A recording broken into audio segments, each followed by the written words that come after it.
15-year-old Natalie Griffith and her parents, Doug and Marilda, are here. And Natalie, we are so sorry to know that you too have been added to that number because you were in algebra class when you were shot twice by a 14-year-old fellow student.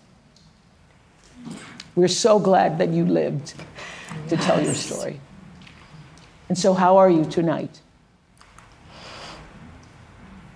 Well, before that thing, the video, I was very happy. I still am very happy to be here and to tell my story and what happened, because it was a terrible thing. Mm-hmm. And it should not have, what's it called? Where were you shot? Where were you physically shot? Right here on my shoulder and then around here, right wrist. I was saying that 383,000 students in our country, the United States of America, have been exposed to violence. That same scene that you experienced in your school. Had you all been having, drills or preparation for what should happen? Should there be a shooting? I've had intruder drills and fire drills and stuff. In my old schools, we've had a fire drill at Apalachee, but it was the first 2 months of the school year. We hadn't had an intruder drill yet, so we weren't even completely sure where to go in the classroom.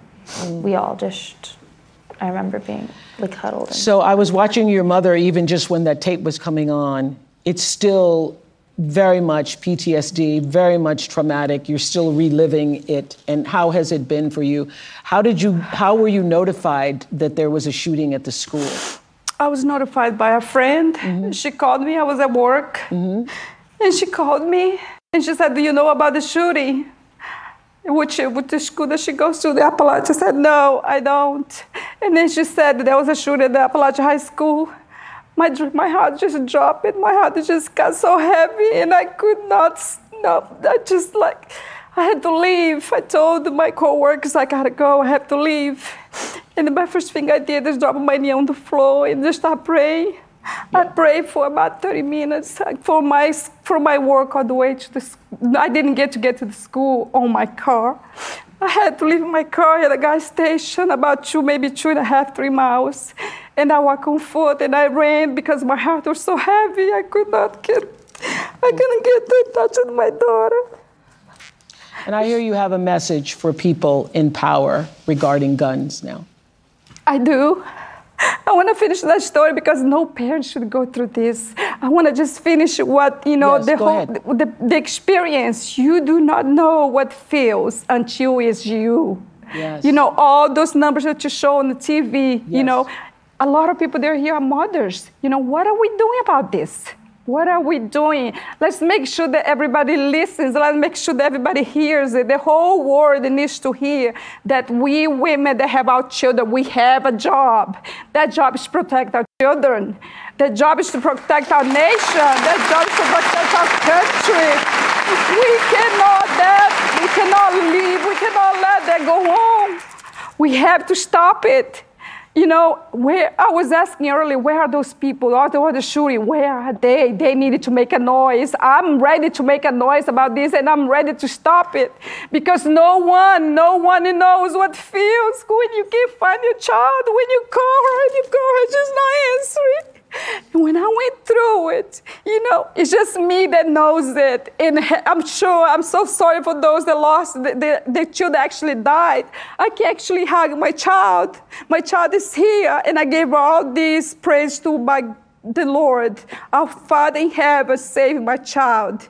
But the other two mothers, they lost their kids, and the other teachers that died. Those people are suffering like I'm suffering. I'm very sorry for them. I'm very sorry that they lost their loved ones. And you have a message for the people in power. Yes, the people in power. Let's make it a change. Let's make it happen. Let's let's just not hear about this. Who wants to just hear about this? We gotta change it. We gotta make it happen. And Doug, I hear you're not a registered Democrat, but you now say it doesn't matter what side of the aisle you're on when it comes to this issue. What change do you want to see now that it has affected your family?